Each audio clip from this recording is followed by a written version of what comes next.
এখনো লোকসভা নির্বাচন শেষ হয়নি, তারই মধ্যে তৃণমূল কংগ্রেসের বিজয় উৎসব পালন। হ্যাঁ, এমনই অবাক করা কাণ্ড ঘটেছে উত্তর মালদায়। দেখা যায় বৃহস্পতিবার দলীয় নেতা কর্মী ও সমর্থকদের নিয়ে আগাম বিজয়োল্লাসে মেতে ওঠেন উত্তর মালদার তৃণমূল প্রার্থী প্রসূন বন্দ্যোপাধ্যায়। এদিন তিনি হবিবপুর ব্লকের বৈদ্যপুর অঞ্চলের দাল্লা এলাকায় গিয়ে প্রথমে দলীয় নেতা কর্মী ও সমর্থকদের সঙ্গে কুশল বিনিময় করেন। এরপর তাদের নিয়ে সবুজ আবির খেলে একে অপরকে মিষ্টিমুখ করিয়ে আগাম জয়ের দাবি করে বিজয়োল্লাসে মেতে ওঠেন। নির্বাচন শেষ হতে এখনো বাকি 2 দফা ভোট, তার আগেই উল্লাস। এ বিষয়ে প্রসূন ব্যানার্জির মতে উত্তর মালদায় তৃণমূল কংগ্রেসের জয় শুধুই সময়ের অপেক্ষা। কোথায় কি প্রোগ্রাম জানিয়ে আছে বৃষ্টি খাওয়ানি। আমরা বৈদ্যপুরে রয়েছি।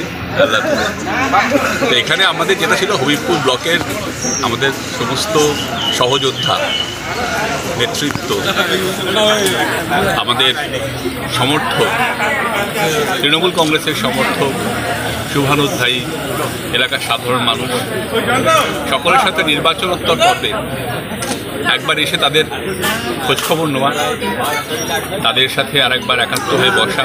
নির্বাচনের আগে আমি এলাকাতে বহুবার এসেছি। এরকমই কোনো ছোট ছোট জায়গাতে, কোনো পুকুরের ধারে, একিষ্ট, রেজিনাদি আমরা অনেকবার বসে মিটিং করেছি। তো দেবা এখানকার অঞ্চল প্রেসিডেন্ট, তখন একটা পুজো হচ্ছিল, সেই সময় আমরা বসে প্রথম মিটিং শুরু করি এখানে।